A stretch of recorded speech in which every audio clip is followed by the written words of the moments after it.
Muy bien.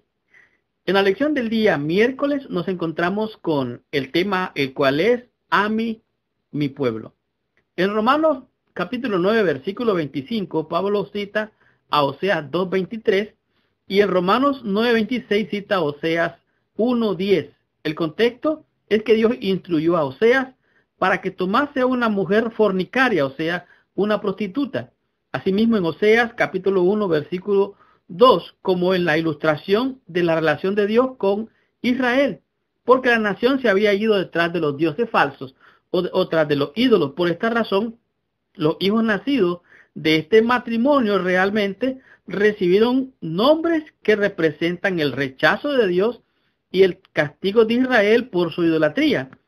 Al mencionar, por ejemplo, el tercer hijo lo llamaron Loami, o sea, en Oseas capítulo 1, versículo 9, que literalmente significa no mi pueblo. Ahora, es interesante notar que a pesar de todo esto, en medio de todo, Oseas predijo que llegaría el día en que en realidad pasaría que Dios restauraría y otra vez traería la prosperidad para que el pueblo que una vez no era su pueblo volviera, por así decirlo, a ser reivindicado, a ser redimido.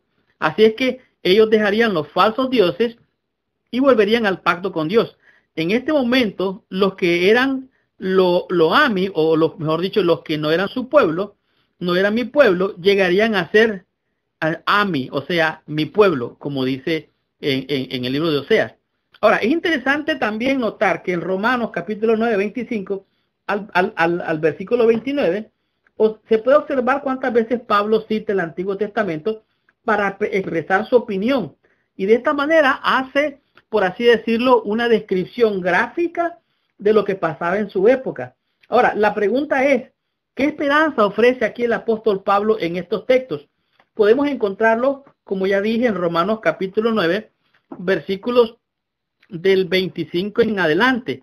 Dice así, como también en Oseas dice, llamaré pueblo mío al que no era mi pueblo, y a la no amada, amada. En el lugar de donde se les dijo, vosotros no sois pueblo mío, ahí serán llamados hijos del Dios viviente. Oiga bien, en el mismo lugar donde se les llamó que no eran su pueblo, se le volvería a llamar su pueblo, dice. El hecho de que algunos de los compatriotas de Pablo rechazasen el llamado del evangelio, a él le causaba, dice, tristeza y un continuo dolor. Ahora, ¿por qué? Bueno, es claro, aquí está diciendo que Pablo sufría por aquellos que rechazaban el evangelio. Sin embargo, podemos ver que las promesas de Dios no fallan. Aunque los seres humanos sí, la esperanza realmente está latente. Al final, las promesas de Dios se van a cumplir, porque todo lo que Dios hace no es acerca de nosotros, si nosotros hacemos o no hacemos, si guardamos o si no guardamos la ley. Él lo hace porque esa es su voluntad. Y esto es lo que nos está diciendo aquí. Así, versículo 27 dice, también Isaías clama, dice, tocante a Israel. Si fuese el número de los hijos de Israel como la arena del mar, tan solo el remanente sería salvo. Esto es refiriéndose a ese remanente, a ese grupo pequeño que realmente sería fiel creyéndole a Dios en sus promesas. Hay gente que ha dejado de creerle a Dios. Ha creído que haciendo cosas o esforzándose de esta u otra manera alcanzan la justificación. Lo cierto es que Dios justifica al hombre por la fe de Abraham, por la fe de Jesucristo. O sea, la fe de ellos nos hace a nosotros, por así decirlo, al creer en la fe de ellos, nos hace la justificación.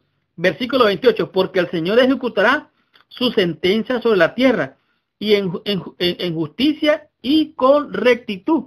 Y como antes dijo a Isaías, si el Señor de los ejércitos no nos hubiera dejado descendencia, como Sodoma habríamos venido a ser, y a Gomorra seríamos semejantes. En otras palabras, no quedaría nada ni nadie. Por eso es importante que el pueblo que no era su pueblo, o como dijo aquí Loami, vino a ser Ami, mi pueblo.